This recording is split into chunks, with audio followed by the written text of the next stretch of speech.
Just, I wish I could stop anything else happening when I'm getting emails and stuff. No worries. Okay. All right. Well, should we just wait? It's 2 minutes past the hour. I got kicked out. I'm getting back in.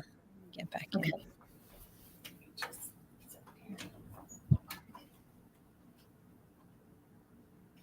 Okay, I'm in. Cool.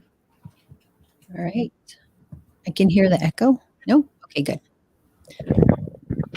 Nice. All right. I think we're good. I didn't mute here. Okay. Can you hear me? I can hear you. Okay. I thought I muted or actually, because I got kicked out. Okay. All right. We're good to go. Are you ready? Yes. Okay. So, hello, everyone. My name is LaDawn Yazzie. I'm here. This week we have put together a series of podcasts here for the Pueblo of San Ildefonso. And in light of National Healthy Weight Week, I felt like, and the Health and Human Services felt that it would be a good idea to find other ideas or find ways of promoting health in the community, maybe providing motivation or inspiration to our viewers of how or different ways other communities outside San Ildefonso are promoting health. So we're here with Kibbe Browne, who's going to share a little bit of information and an introduction.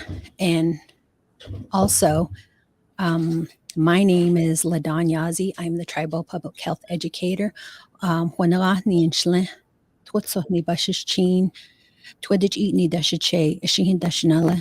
I am originally from Delcon, Arizona, and I work with the CDC and in collaboration with Albuquerque Area Southwest Tribal Epidemiology Center. I have been assigned to the San Ildefonso Pueblo, and so that's just in a nutshell how we're starting off and finishing up our podcasts. So, all right. Okay, sure. I'll just introduce myself. Greetings, everybody. I'm Kibbe Browne, a member of the Oglala Lakota tribe from Pine Ridge, and I'm coming to you today representing Indian Health Services, where I serve as the nutrition consultant at IHS headquarters with the Division of Diabetes.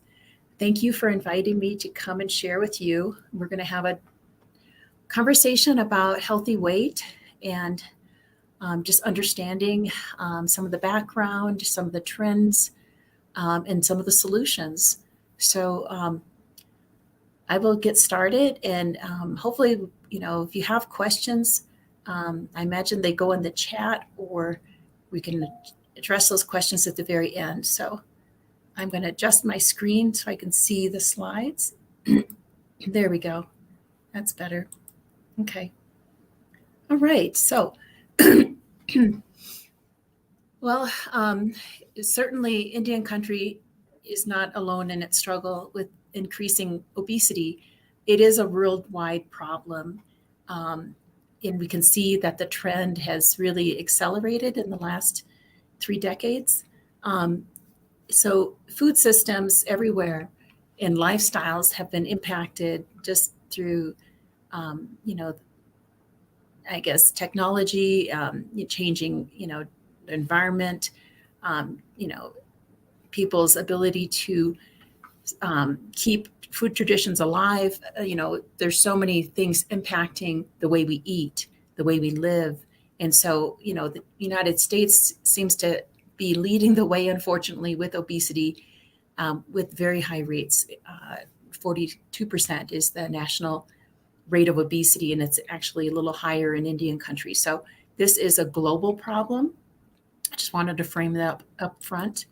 And it's a very complex problem. So you might have heard about this social determinants of health, and it's about the conditions in which we live, work, study, go to school, places, just our community, where the many aspects about the places where we live that impact our risk for disease conditions. So it could be the economy, the literacy, the access to healthcare, the access to healthy foods, the community cohesiveness. All of those things are rolled into something called social determinants of health. And it's kind of an area that we're realizing that it's not just individuals and individual choices, it's really where we live that is such a big factor. So that it does impact obesity risk as well. Another big thing that is a major risk is having food insecurity. And sadly, we do see a lot of food insecurity in our communities. And it's defined as what type of access do people have? Do they have access at all times to enough healthy food for an active life? And when they do not, when there's not enough nutritionally adequate, safe food, then we consider that household to be food insecure. So we do see rates almost double or twice as much food insecurity in our communities, which does put our people at much greater risk of obesity, diabetes, and other chronic health conditions, high blood pressure.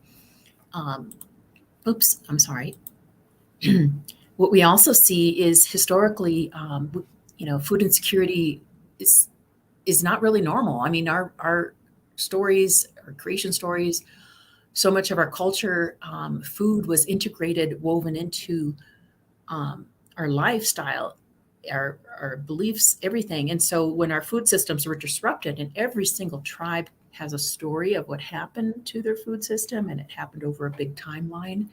The disruption occurred many different places. And so ultimately it led to where we have excessive foods that give us a lot of calories, but they're really not highly nourishing. So kind of empty calories, if you will, which make up hundreds of our calories every day.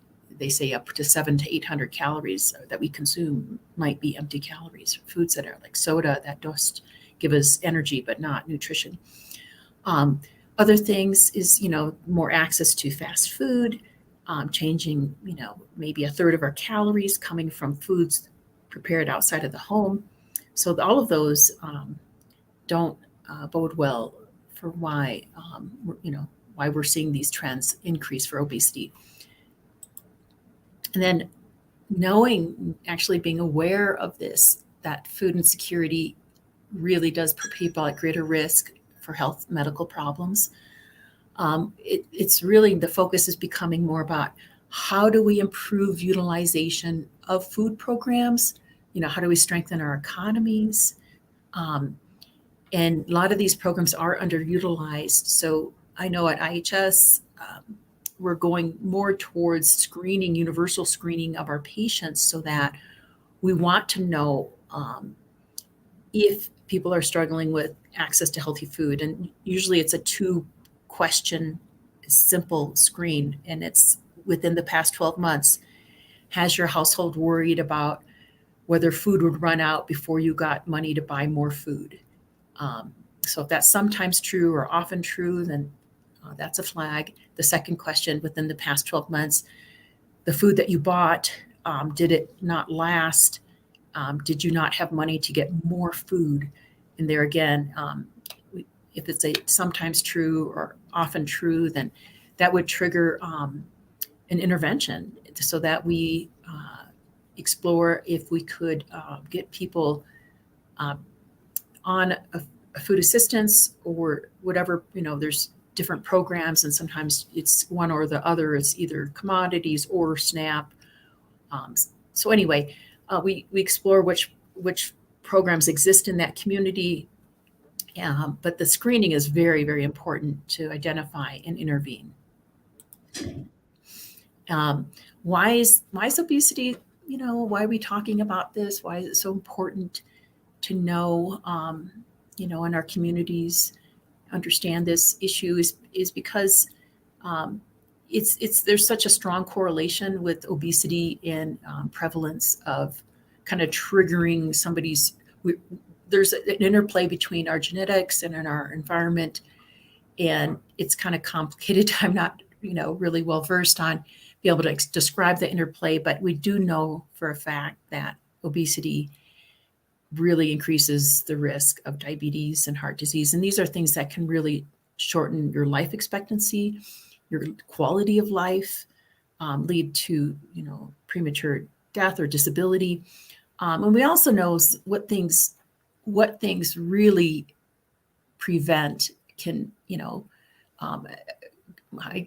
a speaker just talked about cost. Some things like even WIC, participating in WIC can really have an impact on lowering that risk of obesity.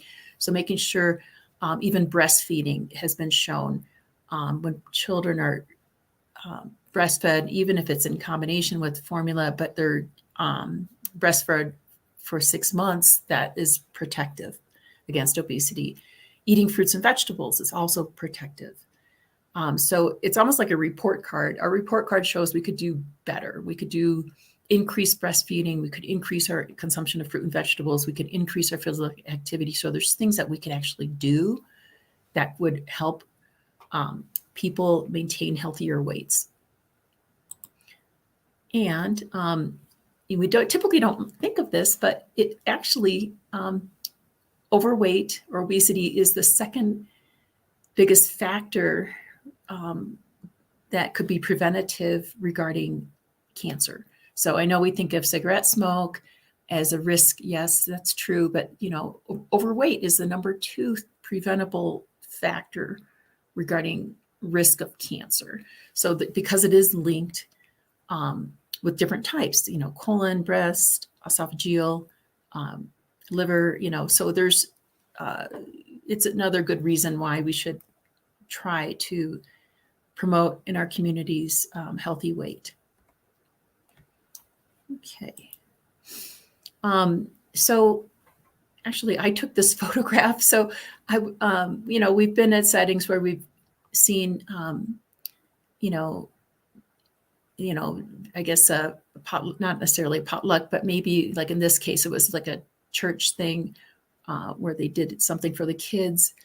And, when I look at the foods that were available here, to me, that did not represent our foodway. These are very processed foods that are very affordable and accessible, but maybe aren't the most nourishing and don't really reflect anything from our heritage. So that's the dilemma, is that sometimes the foods that are most easy to access may, maybe they get rid of hunger, that, they give you something for your body to burn as a fuel, but they leave you actually feeling not really well nourished. And that what we see is with empty calories, people tend to eat more. And that's just a natural response. So we kind of want to make sure that we have like color. And when I look at this and I see hot dogs and chips and cupcakes or whatever it is, there's nothing really colorful. And the colorful things tend to be fruits and vegetables. So if we took, let's say, the chips away or one of the items away, and we brought out, some veggies or, fruit salad, they're going to see a lot more color. It's going to be more appetizing. And it does take more effort. Yes, maybe it requires a little more preparation. Maybe the cost is slightly more, but I look back at our grandmothers and we say Unchi and Lakota, and they never shied away from the time or the effort. They spent a lot of time around food, and they were proud. That was a very good use of time, is to harvest or to preserve or to cook. And so I think their example is always a positive example. If I think of what would grandma do, so. I love this quote from this Canadian academic, Harriet Kuhnlian. She says, it's widely recognized that replacing indigenous foods with a diet composed primarily of modern refined foods is the centerpiece of the diabetes problem, or we could say the obesity problem is kind of one and the same. So indeed, that ties into the disruptions to our food system, the gradual replacing of our traditional foods with modern processed foods. And now that we're very much aware of the consequences, I know the food sovereignty movement is really about turning back the clock and reclaiming some of our foods to support our health again. And we're going to talk about more details on that in coming slides. So if we think of historically what was going on pre-Columbus, pre-1492 in the Americas, is that we had very healthy ecosystems, we had very healthy people, we had an abundance of foods that had been domesticated by our ancestors. So the majority of the foods that are in cultivation right now across the globe were first domesticated in North America, Central America, South America.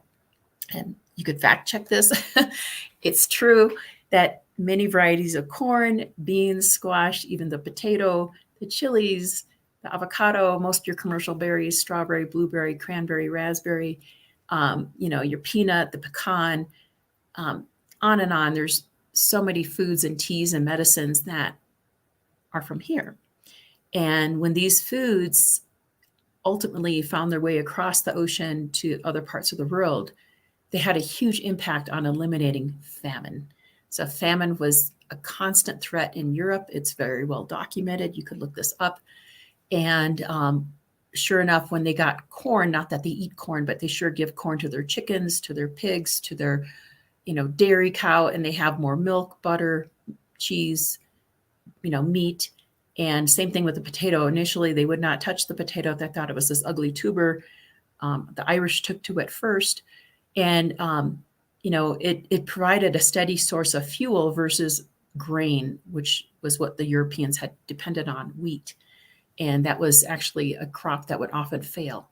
So hence they had a lot of famine. But anyway, I'm kind of deviating a bit, but I just want to emphasize that we had a rich system of agriculture and not just agriculture, but hunting, gathering, because we had healthy ecosystems and fishing. So coming from that in mind, we come from a tradition of good food and good health. We always want to lift up what we have from our past and share this in a way almost like what I'm sharing on this screen, that this is simply a poster, but we really want our community members to remember that we come from a tradition of good health and good nutrition. And it's really reclaiming some of that, engaging people and harvesting, like in this case, the mint, which is everywhere along the creek beds. And, it's our traditional tea. We say chiaka. But traditional harvesting, gardening, and I know the Pueblo that you're from is agrarian heritage, as far as I know, which not all tribes had such a rich agrarian tradition. So that's really positive. And hopefully things like your traditional corn or the way you prepare your corn is still something that people engage with. Okay. But yeah, I guess the message is, I think it's up to us to create these materials that really promote that food heritage, because it's very specific, region by region. Okay, we're going to talk a little bit about the life cycle and where it all begins. So it begins early, that, giving the newborns a really good chance at a healthy life. Breastfeeding, of course, has been shown to support infants and be the best nutrition, and exclusively breastfeeding the first 6 months, delayed use of introducing solid foods until 6 months. Healthy beverages is so important for little ones, that we're just giving them water. 1-year-old can have milk, no sugar sweetened beverages. We really don't want to play into that, because they're learning their taste. And if you don't introduce the sugar sweetened beverages, it won't play into that sugar craving.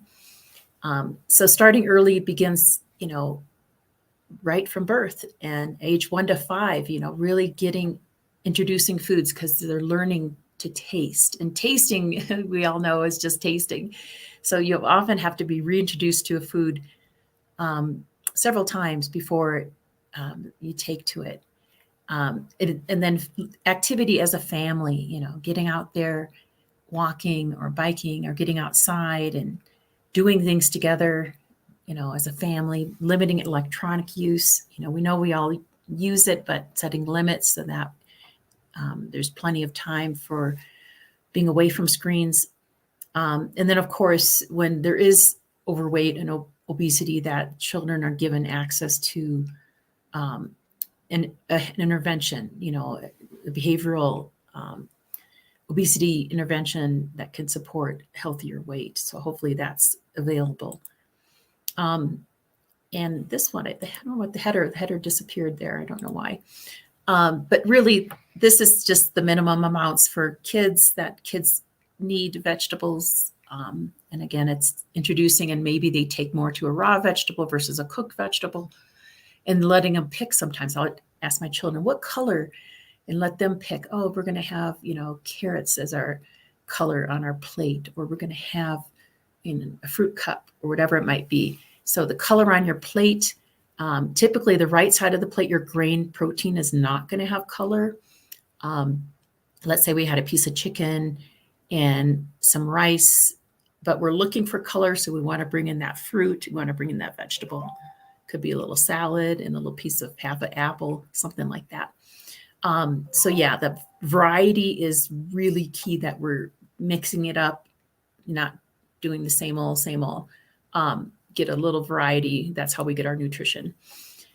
With kids too, I think it's good to remember that when we do our part, when I say we, I mean adults or the schools or whoever's in charge of the meal, and we provide these 3 well-balanced meals. We provide a snack, or sometimes maybe 2 snacks. Sometimes kids will have a morning snack and afternoon snack. When we've done that, we need to step back and try to, limit excessive snacking. So sometimes if a child were to reach for more food, they might be experiencing boredom, frustration, anger. There's many reasons why when a child has had, regular meals and snacks, that they might engage with, wanting more than outside of the meal and snack time. And so I think the way to counter that is to, offer opportunities where you kind of, you don't have food laying around. When it's mealtime or snack time, that's great. But when it's over, we get back outside. We engage in other activities, so that that would counter the boredom or counter, what could be going on. So yeah. So things that you could do or suggest, even painting a picture, flying a kite, getting in the garden, and then of course healthy snacks. Sorry, the format got a little twisted here, but of course raw veggies and fruit, and I love the soup. We're soup eaters up north where I'm from, so we always have soup around. But yeah, limiting the high calorie, empty calorie snacks would be good for kids. So we'll move on. And then for all ages, for everybody, especially I think as we get older. I mean, I'm now in my 50 decade, and I sure know my body doesn't just like, but needs those colorful veggies, things like beets, things with lots of color. Because they're full of antioxidants. When you see those bright colors, you see the eggplant, you see the tomato, and they're bright red, whatever, you're getting antioxidants. I can promise that. And antioxidants are the things that keep your cells healthy. They keep them from getting damaged or aging. So yeah, lots of color. Look for that with every meal, even a snack. You can bring a little bit of color into that, and mix it up, get a variety. And a lot of times it goes with what's on sale too, So, all right. And I'm going to move on to the next slide here. All right, let's talk a little bit about grains and carbohydrates. One of my favorite subjects. So we talked a little bit earlier about, we had a food tradition here that was different than the one in Europe or across the ocean. So we didn't have wheat, rye, oats. None of those grains existed here. Of course, we've adopted them, but we had more of a corn and starchy roots. So we had varieties of corn, beans, squash, potato, and then other starchy roots like we have teamstula, prairie turnip. Of course, there's a wild onion and different things like that. But today, all these grains are available: oats, whole wheat bread, brown rice, corn tortilla, and corn.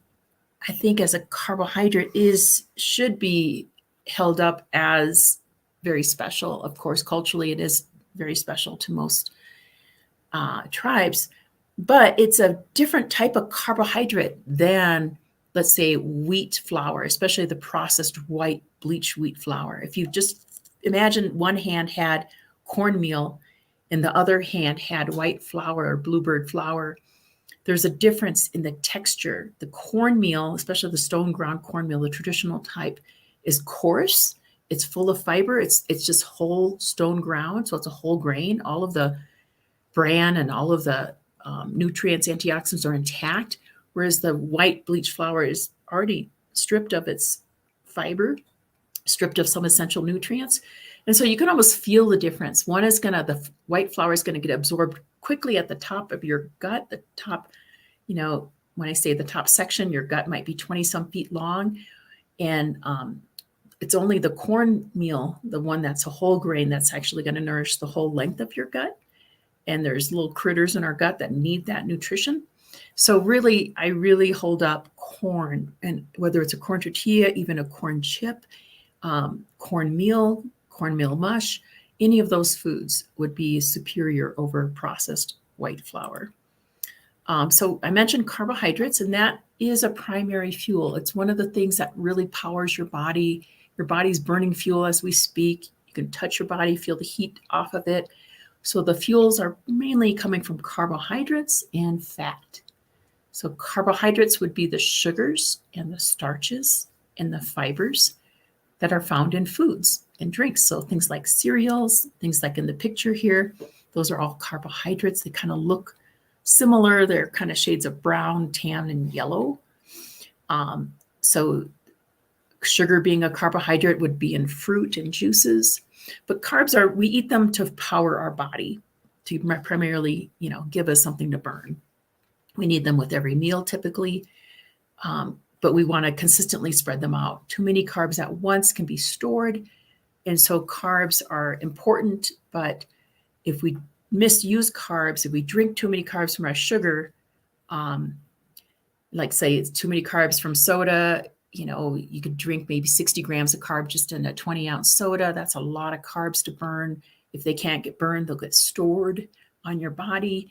So we kind of want to respect carbs and that they're necessary, but we don't also want to overdo it.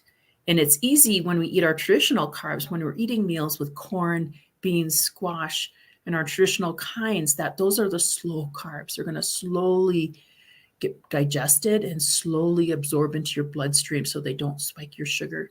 Those are the best kinds of carbs. Anyway, so yeah, beans are something we underconsume typically in America. When I say underconsume, we're not getting that cup and a half every week. And so beans are affordable. They're super nutritious. They're just wonderful. If you could cook some up and keep them in the fridge and just take them out and use them, put them on a salad, have a little side of beans. So our starchy vegetables are all underconsumed if we look at the dietary guidelines. So typically the white breads and sugars are being overconsumed, and these guys we're not getting enough. So we really want to bring them back into our diet. They tend to be affordable. Corn tortillas, a sack of potatoes, those are pretty cost effective. Okay, and then we mentioned a variety again. Fruits. Switch it up in the winter, like right now. Maybe you do a cinnamon applesauce because maybe the fresh fruit is a little bit more spendy. Maybe you do even a little canned peaches in its own juice or in a very light syrup, so it's not in the heavy syrup, and you do just a little dish, a half a cup as part of a meal. If you are going to do juice, we recommend you keep it very small, like 6 ounces or 3/4 of a cup, but that is acceptable as a serving of fruit. But of course, fresh fruit, if you can get the fresh fruit, that's always the best. And it's very seasonal, so the prices really vary. Right now, the oranges are in season, so the little mandarin oranges are pretty affordable at this time of year. All right, so yeah, just think of innovative ways you could bring more fruit up your intake. Do more salads, you know, have it as a dessert, snack on veggies, you know, so there's just different ideas. Add it to your lunch, add veggies to your soup. So different things. Okay, and cooking. Let's talk a little bit about the importance of cooking. I know it takes time, it takes a little bit of planning, but again, if you think of our grandmothers, our unchis, they were cooking. Like I said, I'm a Lakota, and we have a soup tradition. And so soup was always available when you went into a traditional home. So, you know, our grandmas were not afraid to spend time with food, engage with food. And I really think that is something we could do more of. If you're looking for recipes, here's, you know, My Plate Kitchen has got some wonderful recipes. I don't know if the commodity program exists on the San Ildefonso. I'm not sure if your community has commodities, but many Native communities do. So they have some really good recipes here at Cooking Healthier with Vidipper Foods at firstnations.org.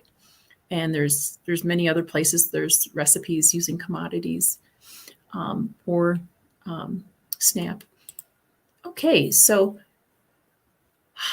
there's three things that we tend to really overconsume that have become a priority to really try to help people understand the importance to limit. And of course, that's sodium, saturated fat, and added sugar. Those three things really need to kind of come into our focus that, okay, you know, we're overconsuming these, and the dietary guidelines are really clear that we want to set some limits on each of those. So saturated fat is something that is part of our food system. I'll just tell you that when, you know, our animals are put in feedlots, the type of fat that they're storing is very saturated fat. So you're not going to get much saturated fat if you're eating like wild game, like elk or deer. But if you're eating, you know, pork or beef, yes, most likely that animal had been in a feedlot. They did store additional fat that is very solid at room temperature. That's what we think of when we say saturated fat. It's like a stick of butter, a thing of lard, you know, hot dogs. And so those are the types that are what we call not such, some people call them bad fats. I don't know if that's the best word for them, but they're fats that we want to try to cut back on. There's other fats that are not as harmful. The more what we call unsaturated fats, which are more liquid. Maybe you have some olive oil, or you're using a little salad dressing. There's a little canola oil you're cooking with. So yeah, small amounts of more liquid oils would be what we want to replace these saturated fat. We want to do more of those types. So trying to set limits on the fatty meats, the fatty hamburgers is really important. And then just in general, you know, processed food, our ancestors, you know, our idea of processing a food is so different than, so yes, my grandmothers would dry the meat and they would preserve, that's how they would preserve it and store it and bring it out for the soups. But that's not the way processed foods, you know, today it's like they're bleached, they're stripped of all the nutrition. Some of them, like we talked about the white flour, where they take away all the bran and they just leave the endosperm, which is the starch. Or, you know, foods that are just kind of factory foods, like a Twinkie, you know.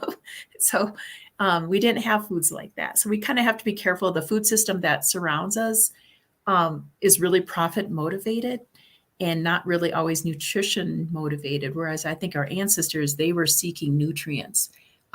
So we have to kind of have our eyes wide open and just realize a lot of this is just, it's almost like entertaining with food. You know, it's food. Food is food. We don't really want to entertain with it. It's just something we should respect. One thing I did want to mention that says more than half of the calories consumed in U.S. are from highly processed foods. That's a really scary thought. And hopefully we can do better and really limit that. Okay, so added sugars is the third thing. We mentioned sodium, saturated fat, and added sugars are, especially from our drinks, they're making beverages or sugar sweetened beverages, about half or a little bit more than half of our added sugars are coming from what we're drinking. So really, especially Native Americans, we're so sensitive to when we get these large amounts of sugar in our blood supply. Typically, it triggers a response of insulin where our insulin levels take off. And if we do that habitually, day after day, month after month, it really can set us up for obesity and other health problems. So we really do want to seriously try to limit added sugar. And it's right on the food label. They've added that. If you noticed the food label, it's right there. So you can easily find out how much added sugar is in a food. And really, we're only supposed to have 50 grams. That's it, a day of added sugars. And many people are going way higher. So I did want to mention that, there are programs, and I know your community, the Pueblo of San Ildefonso, has its own diabetes prevention program, which is really exciting. And you've had that program, I think, for many years. And so, this is a great program for people at risk for diabetes. And pretty much we're all Native American adults. So we consider everyone to be at some level of risk. And that risk increases if we have overweight or obesity. But some of these programs offer a prevention, a lifestyle change program, which helps people set a goal. I mean, usually it's 7% weight loss, because they've shown if they actually get to that 7% or even 5%, that is so protective. It can actually delay things like diabetes. It can really make a difference in health outcomes. So these programs we really want to promote, that they're being utilized. And then other things that tribal communities can do is we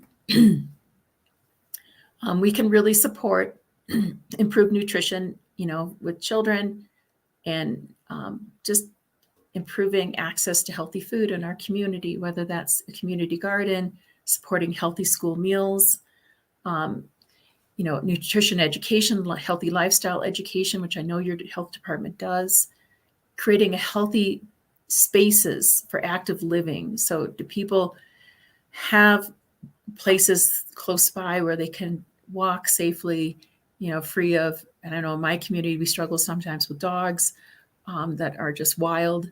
We also want to screen for food insecurity and intervene. Some tribes have actually done a sugar sweetened beverage tax, which actually does reduce purchases of sugar sweetened beverages. And that tax is sometimes used for health promoting programs.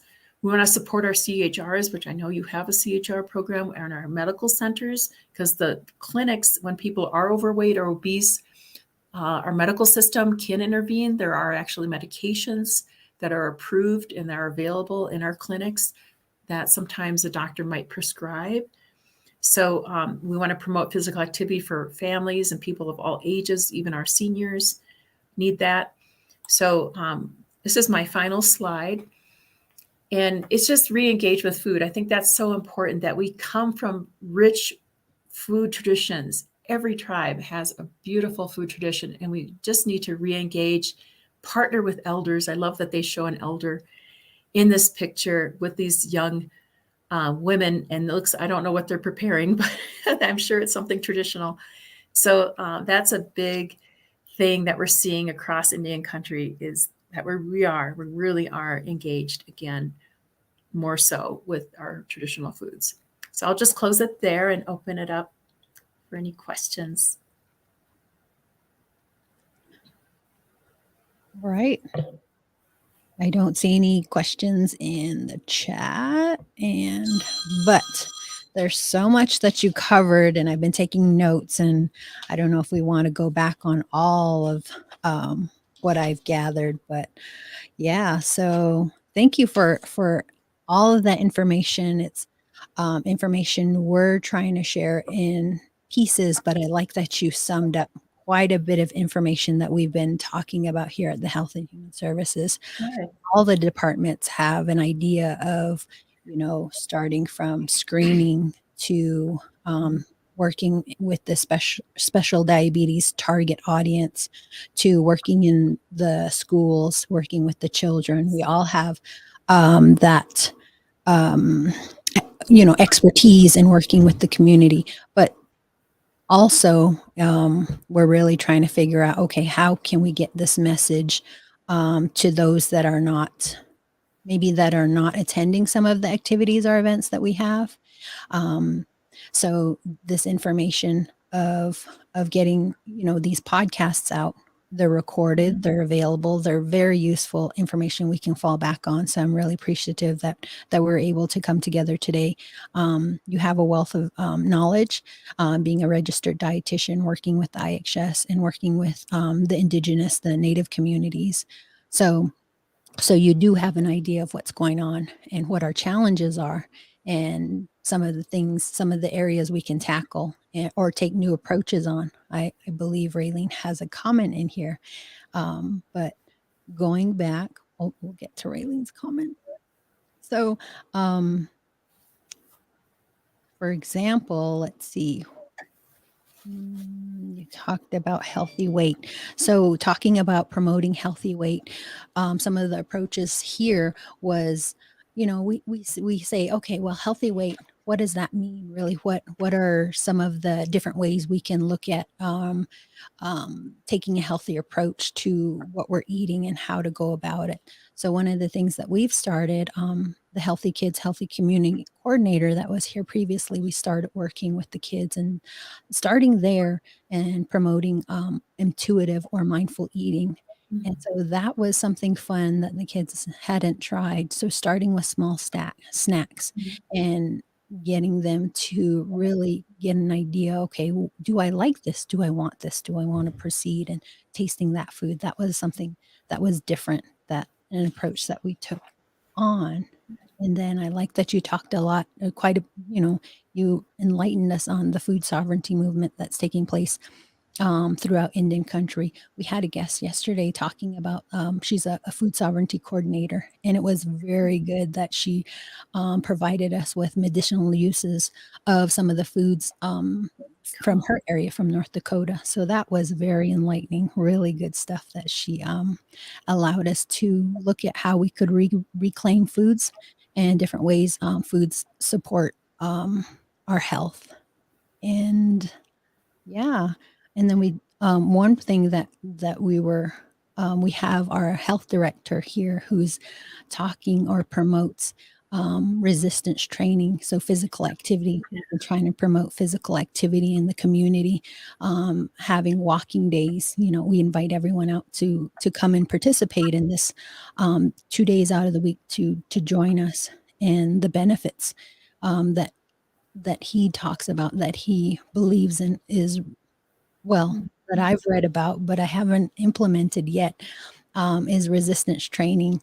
Really seeing that the health benefits, the research shows that it helps. Resistance training reduces obesity, and there's benefits to improve diabetes outcomes. And so, yeah, it protects your joints from injury, and you're able, as you gain muscle, and I believe at rest, your body will continue to burn um, burned at rest. So that's really helpful to know, to learn, and to try to educate the community down the road on how we could go about and tackling, okay, enlightening and providing these ideas and activities to continue or to even start that.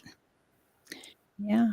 And then you also talked about whole grains. We had a whole grains month where we went into the schools and went into the community. We talked about whole grains and how stripping the grains is something what we didn't do. We didn't do that before, and until you know, I guess processing the main purpose of stripping a grain of its nutrients was to preserve it so the endosperm lasts longer.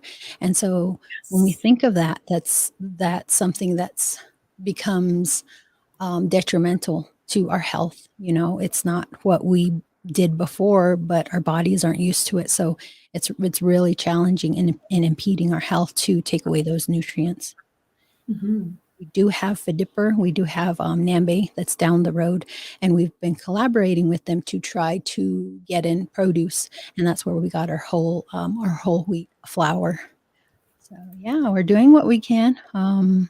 working Right. with the schools, and then also I like that you talked about the sweetened beverage tax that's taking place on the Navajo reservation.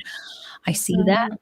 Yeah, it's really something, the funding there's funding out there. A community member can apply for that funding and teach and give back, really get that money back from that, source, and I know a few individuals in our community where they receive that funding and they teach Mm, something, in regards to health on the Navajo reservation. So cool. that's really nice to know and be helpful of. Let me see. Let's go I back. just want to quickly mention there's a food insecurity screening tool on slide. I think it's the slide that talks about food insecurity. So I had a link on there. So if they get the slides, yeah, I think it's slide number 4 or 5. Yeah. Um, so it's on the ihs.gov/diabetes on that website. We have a food insecurity, or if you just Google food insecurity screening, usually it's a 2-question. Yeah, one more down. One more. Yeah, it's like maybe one more.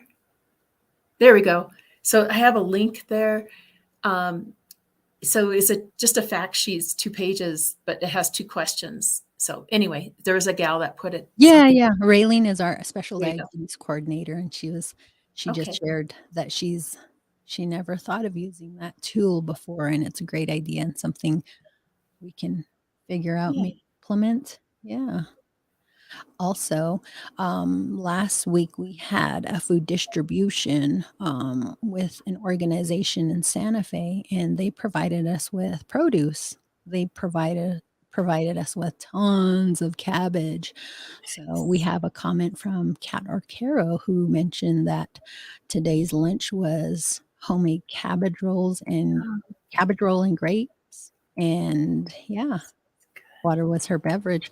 Today, I also throughout our podcast um, for the past 4 days, we've been providing snacks, nutritious snacks in the council room.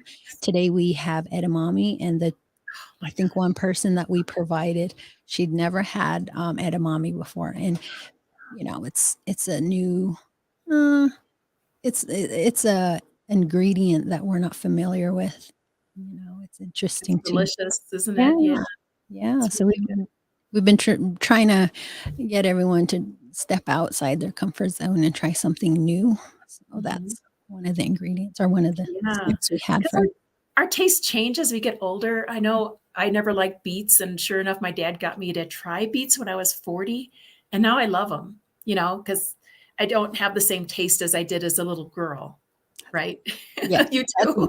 that's me. I love beets. I boil them in vinegar and it's so good. I haven't baked them because just the energy and the energy it takes from the oven. Oh, Um, so yeah, other ingredients the other day brought in a few items for everyone to take part in. So just trying to introduce um, different ingredients. We've also taken another approach to food preparation, cooking. So a lot of the ideas that I'm gathering and trying to implement in the community comes from research. So a lot of the research that's done and tried in Native communities are things that I'm trying to incorporate here. And so far, everything, the outcome has been good. We're trying to reach all different demographics, kind of think of what do the kids want? What would the kids like? We did a food preparation class. And so in December, there was produce provided by FDIPR. We cut up, we prep those food items, and then I presented a food demonstration that had it was tofu and vegetables. I can't remember. It was a stir fry, but everyone took their ingredients home. We gave them walks, and then they shared pictures with us. And so that's something different approaches we're taking, which seem to be going well. Mhm. We're just looking at ideas. This podcast is the first one for us. We hope to have more, maybe quarterly, inviting different Excellent. guests. But I really appreciate Oh, it's all the information that you had. Let me see if we have well, it's any. an honor to be the first. I'm just very honored to be asked. So thank you for inviting me. Yeah, no problem. We appreciate any information we can get in different ways of promoting health, wellness. Yeah. Health wellness is, as Native people, we don't realize how much health and wellness encompasses everything in our surroundings, from our mind, our body, our spirit, our soul, to the ground we walk on. We kind of tend to forget, this is where we came from. And we tend to forget that the things that we do impacts our health. The things that we don't do can impact our health. And relearning those ways, or even peeking in and realizing, hey, let's respect what we're putting in our body. And that's hard. That's really hard to relearn, because our past has been very difficult, and to reapply all that, to relearn that, it's a challenge.